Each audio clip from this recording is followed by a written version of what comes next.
Assalamualaikum warahmatullahi wabarakatuh. Waalaikumsalam warahmatullahi wabarakatuh.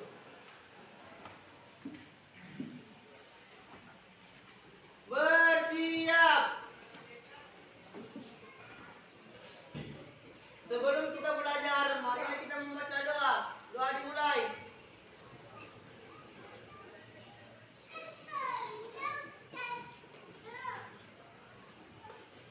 Doa selesai.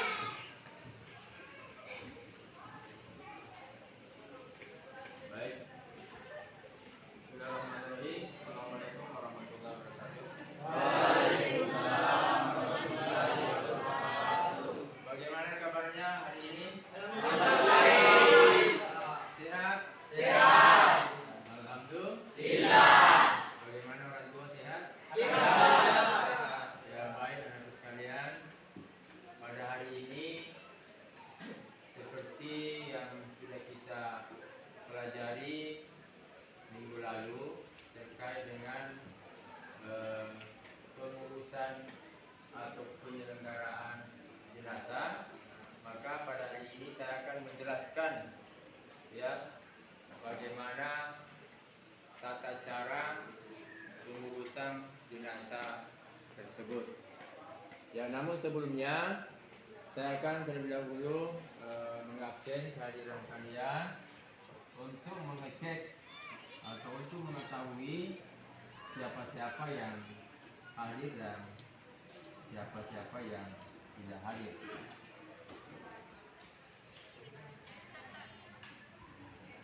Abdul Aziz,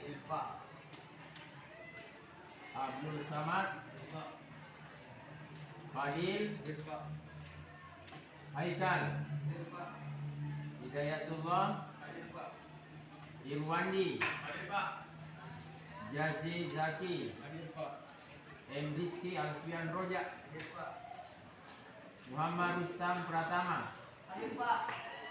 Muhammad Rifaldi Pratama, Muhammad Rizky, Muhammad Rifaldi Renhat. Hadir? Oh iya. Tidak ada kabar? Tidak ada ya, berarti apa ya? Selanjutnya Muhajir. Tidak ada juga ya? Muhammad Rizky Rizik. Hadir Pak. Muhammad Rizky Syam. Hadir Pak. Nadir Syam Jaya Putra. Hadir Pak. Muardi. Hadir Pak. Safarudin. Syahril. Hadir Pak. Sakit ya? Ya, kita doakan semoga diberi kesembuhan ya. Amin. Selanjutnya Al-Firawati Hairuddin. Ada juga? Tidak ada berita. Kemudian Arini Puspita, Atifah Novianti Bahar, Hamina,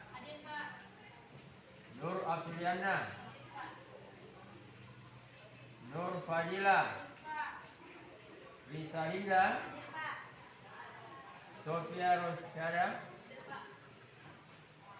Suci Awalia Ningsi Munandar.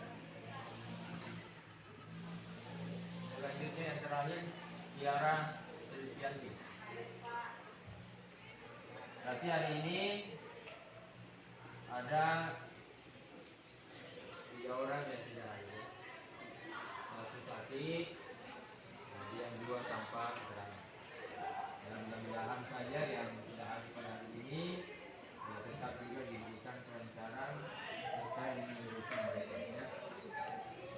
Baik, kita mulai saja pembelajaran pada pagi hari ini terkait dengan pelaksanaan pengurusan jenazah.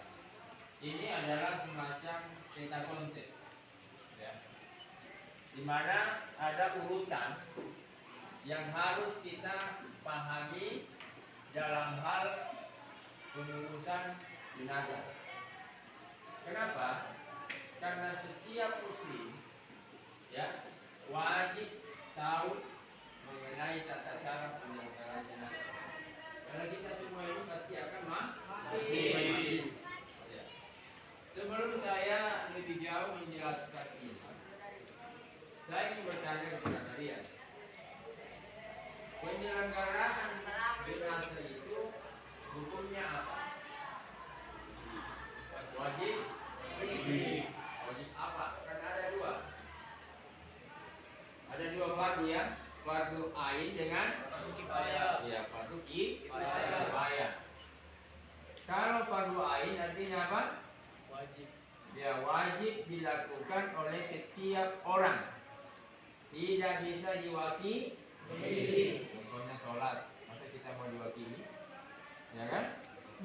Kemudian haji nggak bisa diwakili. Ya. Tapi kalau kita berbicara masalah fardu kifayah, berarti kita berbicara tentang pengurusan jenazah yang sifatnya hanya kalau dilakukan oleh ya sebahagian orang, maka gugurlah kewajiban yang lainnya. Jadi kalau misalnya ada orang yang meninggal, tidak harus satu desa yang datang mengurusnya. Cukup ya ada namanya pegawai sara dan terutama keluarga terdekatnya. Siapa keluarga terdekatnya di sini? Tentu kalau misalnya bapaknya meninggal, tentu saudaranya atau anak-anaknya. Ya. Jadi itu yang perlu kalian pahami. Nah sekarang kita lihat ini melaksanakan pengurusan jenazah. Kemudian kita masuk kewajiban umat Islam terhadap jenazah. Kewajiban kita sebagai orang Islam untuk mengurus mereka.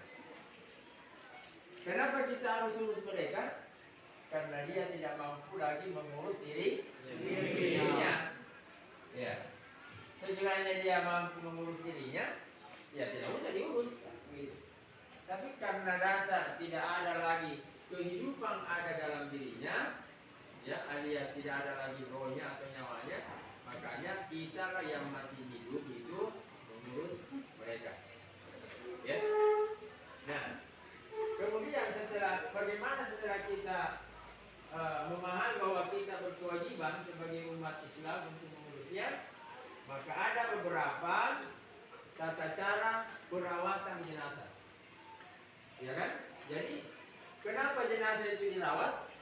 Dirawat dalam artian kita melakukan prosesi, ya, tahapan-tahapan yang harus dilakukan sebelum dikubur. Ya, makanya ada namanya apa? Nomor satu, memandikan. Kemudian yang kedua, mengkafani. Kemudian yang ketiga, Mensolati. dan yang keempat adalah mengurus. Inilah 4 kewajiban bagi umat Islam terhadap saudaranya yang meninggal dunia. Ya. Kenapa? Karena kalau tidak dilakukan ini, maka kita berdosa. Ya. Kenapa kita berdosa? Karena memang sudah menjadi kewajiban kita untuk mengurus dia. Ya, itulah bedanya manusia dengan hewan. Kalau hewan mati ya dibuang selesai. Tapi kalau manusia sebagai penghormatan terakhir kita kepada dia, makanya kita urus dia dengan baik. Ya. Nah, sekarang saya ke poin 1 dulu. Poin 1 ini memandikan. Apa-apa saja kira-kira yang biasa dipersiapkan kalau jenazah itu mau dimandikan? Apa? Air. Air ya? Air. Terus? Sabun. Apa lagi? Sampo-nya. Apa lagi? Ya. Wangi-wangian ya seperti kapur bang. Biasa kalau di zaman Rasulullah itu mempergunakan daun bidara. Ya, daun bidara itu salah satu ya jenis daun yang dianjurkan oleh Nabi kita Muhammad SAW apabila dimandikan jenazah dicampur daun bidara. Tapi kalau itu tidak ada, maka cukuplah kapur barus dipecahkan baru ya Jadi kemudian ini kemudian selanjutnya mengkafani. Setelah dimandikan berapa lapis laki-laki kain kafannya? 3. Kalau perempuan? 7. Ya. Kalau jenazah laki-laki imamnya di mana? Posisinya ke kepala. Kalau perempuan? Ya di telinga ya. Nah, setelah itu kita menguburkan. Nah, setelah itu biasa menguburkan takziah. Takziah itu menghibur keluarga yang ditinggalkan. Setelah itu kita ziarah kubur. Berziarah kubur tujuannya untuk mengingat mati. Nah, baik aku sekalian, saya ingin menyimpulkan ya materi kita pada hari ini bahwa di dalam Al-Quran itu dikatakan ya kullu nafsin za'iqatul maut.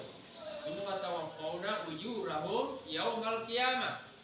Ya, bahwa tiap-tiap yang bernyawa itu pasti akan mengalami kematian dan pada hari kiamatlah amal kebaikan kalian diperlihatkan atau diperhitungkan. Nah, itu yang menjadi kesimpulan kita. Kemudian yang kedua, ada hadis Nabi yang menjelaskan ya al-mautu babun wa kullun nasi dahiluha.